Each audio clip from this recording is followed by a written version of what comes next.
এখানে আমি 3 kilo chicken নিয়েছি। আজকে আমি কচি মুরগি, এটা আমি তেল কষা করবো পুরো। না দিস তো, দেখ তেজপাতা দিয়ে দিলাম,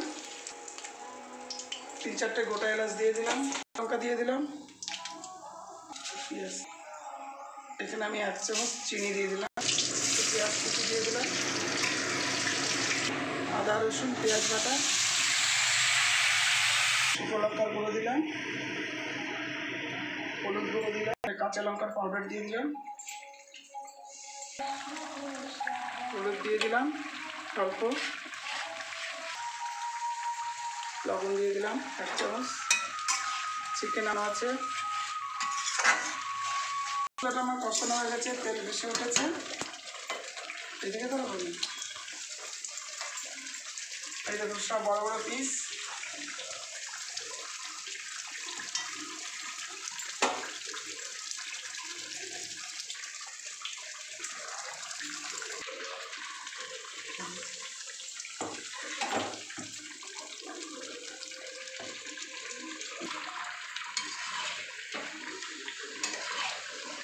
আমি এটা আলাদা সেদ্ধ করেছিলাম, একটু জল সামান্য গরম জল দিয়ে দিয়েছি, এটা দেখানো হয়নি। আমি সামান্য গরম জল দিয়েছি, পুরো তেল কষা নামবে। এবার ঢাকা দিয়ে দিচ্ছি। আমি এই 5টা এলাচ বেটে দিয়ে দিয়েছি, দিলাম, আর একটু গোলমরিচ দিয়ে দিলাম। এবার আমি নামিয়ে দেবো।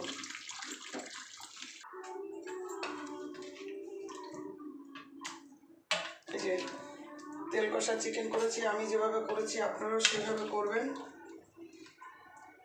ভালো লাগলে লাইক করবেন, শেয়ার করবেন, ফেসবুকটা ফলো করবেন এবং ইউটিউব চ্যানেলটা সাবস্ক্রাইব করবেন এবং আপনারা সকলেই ভালো থাকবেন এবং আমার পাশে থাকবেন।